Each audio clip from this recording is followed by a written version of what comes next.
Okay, everybody, welcome back to Tech Gumbo. I'm Haggai Davis II, along with Haggai Davis III. On this show, we dive deep into the world of technology. We break it down in a way that's relevant, interesting, and most importantly, easy to understand. No tech jargon, no alphabet soup of acronyms, just plain talk about the tech that matters to you and me. Speaking of what matters, Does this sound familiar? You're trying to get work done, but your technology is slowing you down. The network's glitchy, security feels questionable, and you're tired of being your own IT department.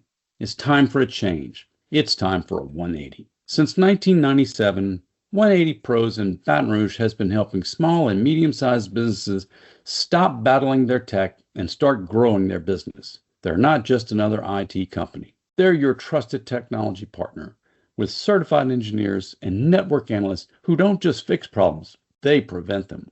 Whether you're struggling with unreliable support or think managed IT is out of your reach, think again. 180 Pros offers smart, proactive service and crystal clear billing with no surprises and no nonsense. Right now, partner with 180 Pros and get up to 20% off your IT services this month. So why wait?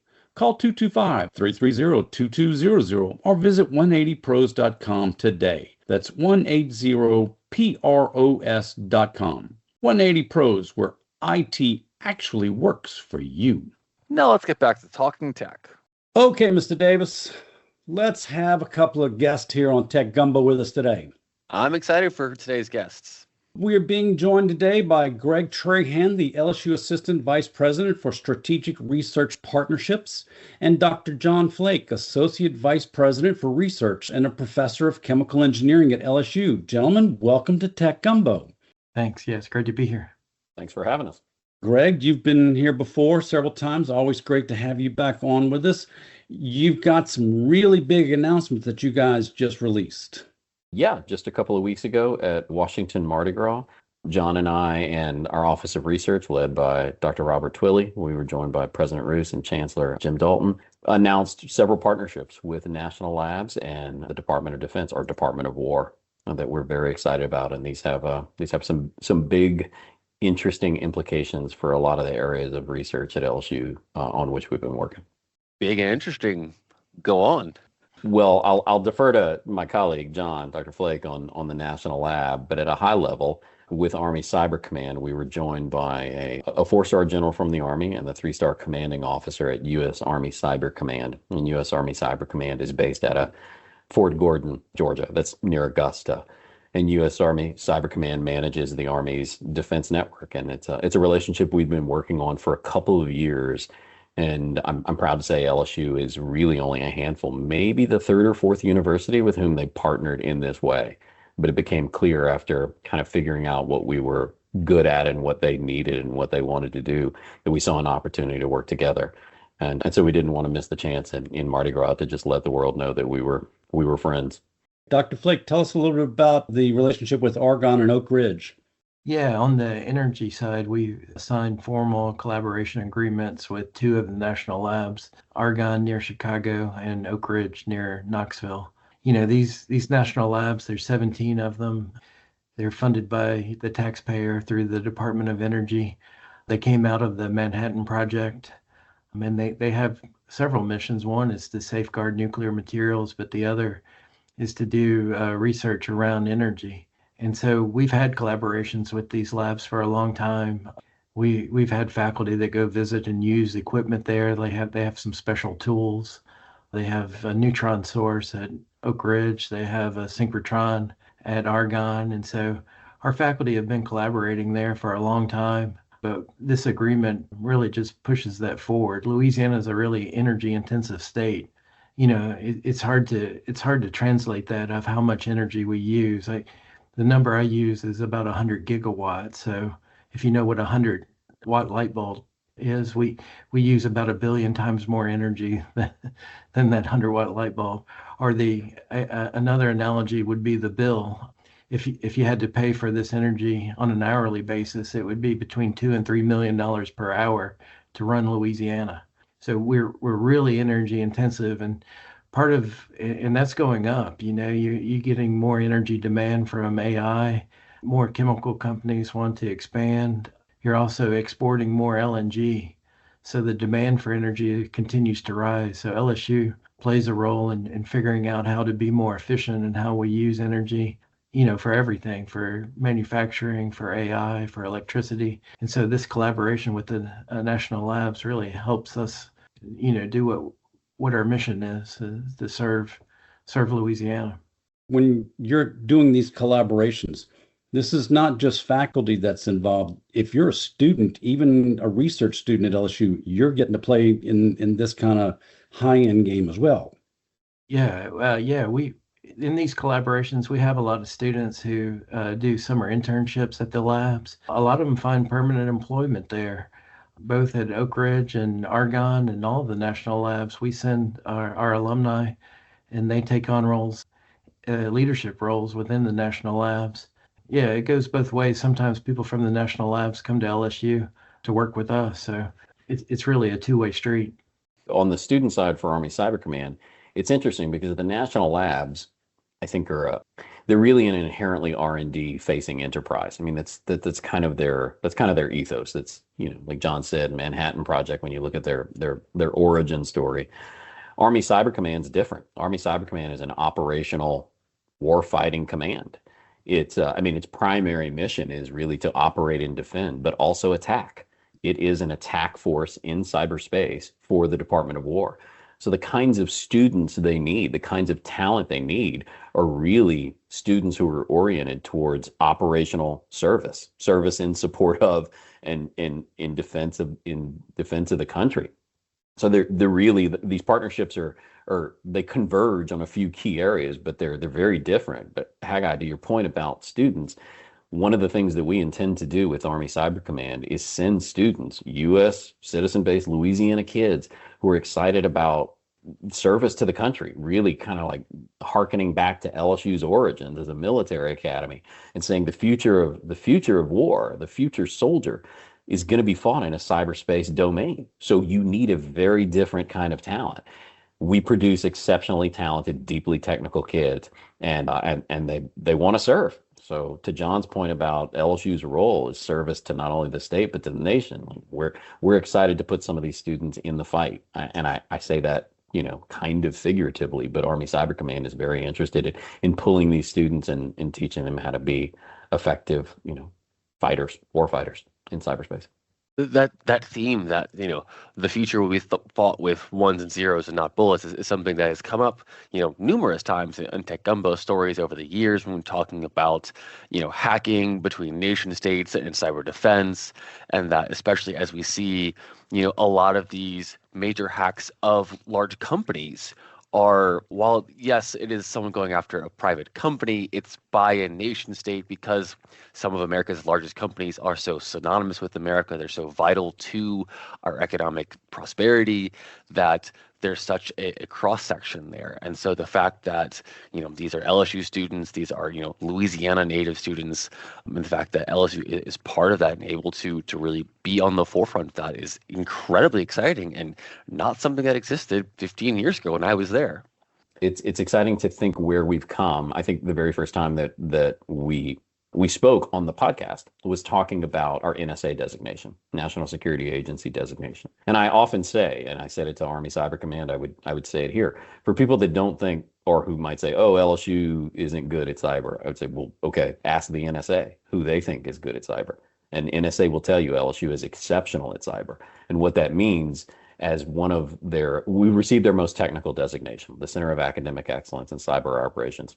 So where we're really strong is memory forensics, looking at those zeros and ones. It's interrogation of software, it's software exploitation, it's malware analysis, it's reverse engineering. And that's all fine and well. But the key here is when you take that skill set, where do you point that towards? It's one thing to be very good at forensics and very good at devices, but start abstracting that, and where do you have to be really good? And one of the areas that we thought was reasonable for us, and almost Louisiana's right to win, is we should be exceptional at that technical skill set in the intersection of critical infrastructure. If you can't protect the energy infrastructure in Louisiana, where else can you protect it? as John would acknowledge, talking with this about the national labs, obviously it resonates with them. With Army Cyber Command, and I'll just give you a sense of Army Cyber Command. Army will maintain that they maintain and operate and defend one of the largest networks in the world. I think they joke that it could be like Xbox's network, but it is the largest network in the world. And Army Cyber Command has responsibility for that entire network, all the way from the garrison on the bases to the tactical edge of where attacks are launched. And that traverses a sweeping, a wide swath of critical infrastructure and network architecture. So moving through that environment to do things like launch attacks on cyberspace is not trivial. And it's not simply, oh, I push the button and the thing launches. You need deeply technical people who can navigate that. So I'm excited. It starts at critical infrastructure. It moves off into really some interesting networks. And then we start getting into, like you said, the kinds of the things with the zeros and ones and some of the supporting technologies. But without a fundamental understanding of how those things are structured, you can't operate in that domain. And that's why it's so exciting to see some of our students, the deeply technical students, being able to head out into that command, because they're going to be able to join the fight. So, Dr. Flake, back on being the chemical engineering professor, and mentioning how important the chemical industry is to Louisiana, especially up and down the Mississippi River. A lot of this research, I think, is probably going to help long-term maybe make us a little less dependent upon the petrochemical and more on the chemical industry. Does that sound right? Yeah, I think the petro part, especially gasoline refining, is kind of plateauing, that the demand for gasoline isn't going up as much as it used to be. The same for diesel or even jet fuel. But the demand for chemicals and derivatives, the products that we get from these chemicals, is continuing to grow, and it's pretty strong. But at the same time, we're growing new things. We're growing AI, which also demands a lot of energy, and we're exporting a lot of LNG. That's in the U.S. now. That's a $50 billion business, and about 65% of that is exported from Louisiana. Wow. And so the demand for energy for AI, the demand for exporting energy, the demand for the chemical products that we'd like to have, it just turns the knob up on the demand. And so we need to be really smart about how we use that energy. That the cost of it, because the demand goes up and the resources are about the same, the price will go up. And so we need to be careful of how we manage that. It's not fair to push that onto the ratepayer. And we need to be strategic of how we do that. We still need chemicals, we still need tennis shoes, we still need laundry detergent, and we want to have AI, and we want to export LNG. So putting all those things together presents a big challenge. That production of energy and storage of energy, I think those are absolutely future industries. I think, that's something that is going to be critical over the next, 50 to 100 years as we look at new ways to create energy, new ways to store energy, new ways to transmit energy. I think that those are such fascinating places of research, especially because we've seen so much growth in those industries in the past 20 years that, looking at battery technology and how it's evolved, and the fact that we're still early in that, is LSU playing a role in some of those things as well? Yeah, I mean, all of our energy comes from the sun. It's just a matter of time and how.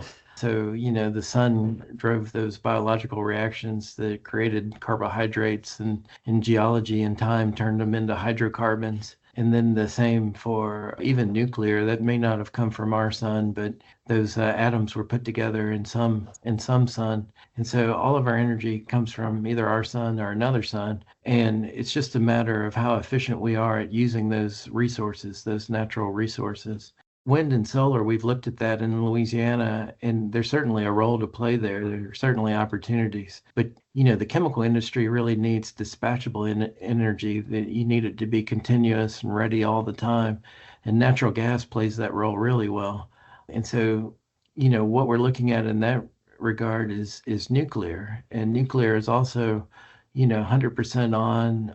It gives you both heat and you can generate electricity from it. So nuclear is a great, replacement for natural gas. It's just a little expensive right now, and it's usually the plants are big. So the Department of Energy and others are looking at modular systems that you could drop into a chemical plant that would replace the natural gas that it's using now.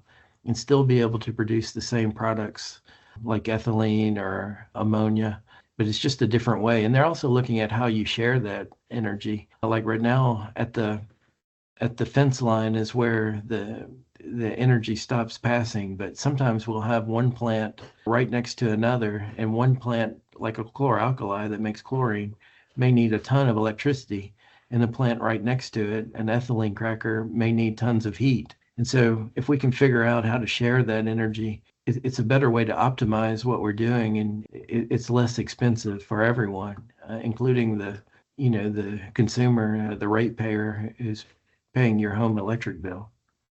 And Haggai, I'll chime in. I'll give a huge plug to Dr. Flake because he'll be too modest here. But talking about the research, and Dr. Flake works a lot on electrochemistry and catalysis and looking at how this chemistry happens. We do have even industry sponsored research looking at new materials. And it's not just a plug for Dr. Flake and the department and the great chemistry that he does and the chemical engineering and the College of Engineering. It's College of Science and the chemists.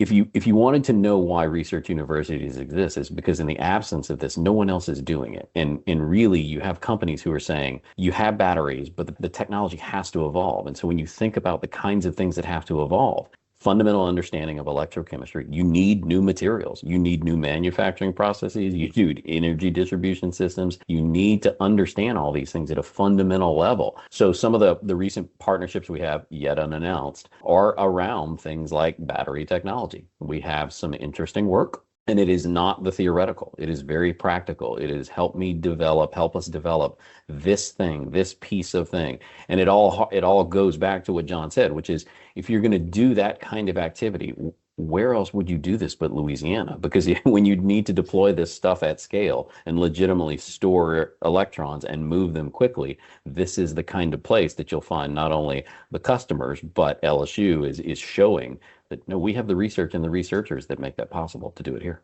I definitely heard a future guest spot for you to come back on for these future announcements. Perhaps. Yes. At some point soon. Yes. Love having you on here all the time. So I want to give you guys the last 5 minutes or so here to kind of summarize, what all we're doing here, because this is such a big picture thing with everything from the NSA and all the way now through the Army Cyber Command, and then working with the Argonne National Laboratory in Oak Ridge. I mean, this is putting LSU on such a different level. This is a really transformational time for Louisiana. I mentioned the growth in AI, the growth in LNG exporting, and the growth in the chemical industry. But it's really a big deal for the state. And if I look back at the history of Louisiana, there was a period where it was defined by agriculture, sugar, and cotton. And then for the longest time, we've been defined by oil, crude. And now it's a different story. Things like critical minerals, the processing of those battery materials you talked about, the processing of semiconductor materials, a lot of that's happening in Louisiana. And so you can imagine a new economy still along the river, still energy intensive, but instead of producing gasoline, we're producing the materials that go into batteries. We're producing the materials that go into semiconductors, producing materials that go into your cell phone, all of these sorts of things. And it's happening because of the river and because of our energy environment. But it's really a new vision. Of course, you're still going to have the chemical industry. We still need those things. We need things like ammonia for fertilizer. We need things like ethylene to make tennis shoes and backpacks, and that's just going to increase over time. And so, we need to depend less on foreign sources for all of those resources that we build everything from. And we can do it all here in Louisiana. And I'll piggyback off of what John's saying and talking about this vision. And it really is about the products we make, how we make them, the energy it's going to take to make them, and how we protect them. And that's a function of national and economic and energy security. And so Louisiana is at the epicenter. And one of the things that I'm most excited about some of these partnerships is no matter how good our marketing could be, and LSU's brand is big, and you can do the things, and we can shout it from the heavens. Heck, I could tell you every single day that we were good at cyber, and there will still be people who don't believe it, or don't believe that it could be possible here for a company like a Google or an Apple or an Army to look at us and say, that's where I want to go. The partnerships are exciting because we didn't ask them to be our friends. I mean, we did, but it took a couple of years to develop this relationship. But these people they have choices. They can get anywhere in the world. They work with fantastic researchers, and consistently what they're finding is not only that LSU has the technical capability, but just as importantly, we have the appetite and the aptitude and the ability to pull it off. I'll mention one boring thing that permeates all of this, but it's the key to it. And John would acknowledge this. Unsaid in really all these press releases is intellectual property, meaning the ability to develop things. It's one thing to shake someone's hand and say, we're working together. It's another thing to say, hey, can we actually build that together?